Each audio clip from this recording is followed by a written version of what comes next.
ధ్యానం అవసరం లేదు, వాళ్ళ ఆరోగ్య ధ్యానం లేదు. చదువుకు ఎందుకంటే ఎయిర్పోర్ట్లో కూర్చున్నాం, యోజా ఎయిర్పోర్ట్లో ఫ్లైట్ 2 hours లేట్ అన్నారు. ఇక్కడ కూర్చున్నాం, ఇక్కడ కూర్చొని చూస్తున్నాం, ధ్యానం చేస్తున్నాం. ఆ పిల్లడు ఈ పిల్లడు తిరిగి ఇద్దరు ఆడుకుంటున్నారు, కొడుకున్నారు, ఆడుకున్నారు. వాళ్ళు హాస్పిటల్ పిల్లలు కొట్టాడు, టైం చూసుకుంటాడు. రేపు డేట్ అయితే ఇంటికి వెళ్తానా, జాబ్ టైం అయితే వాటి టెన్షన్ పడకుండా పిల్లలు ఆడుకుంటున్నారు. ఇప్పుడు ఎవరు ధ్యానం చేస్తున్నారు? వాళ్ళు ఎవరు రిలేషనా, వాడి కులం తెలుసా, ఆ మతం తెలుసా, వాళ్ళు వెయిట్ లేట్ అయిందని తెలుసా, ఆడుకుంటున్నారు. అది అప్పుడు చేసేసామంటే పిల్లలు కింగ్డమ్స్ యువర్ గాడ్, పిల్లలుగా నువ్వు పెద్దోడుగా అనుకోవు, నువ్వు పిల్లోడు అవ్వు. నువ్వు ధ్యానం తెలుసుకోవాలంటే పిల్లోడుగా నువ్వు జీవిస్తే నువ్వు ధ్యానం వచ్చింది.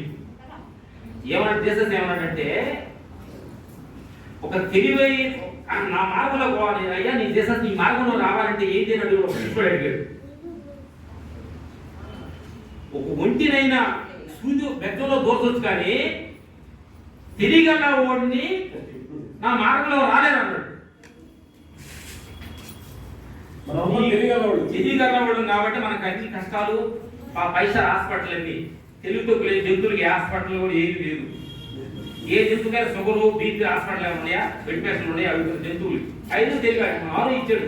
మనకి ఎందుకు స్టార్ హాస్పిటల్ ఏజీలు ఆ ఏజీలు ఎన్ని ఉన్నాయి, మనకి తెలివి ఎక్కువైంది మనకి. అందుకే నాకు తల్లి తెలివి ఎక్కువయ్యి మనకి ఈ ప్రాబ్లం వచ్చింది.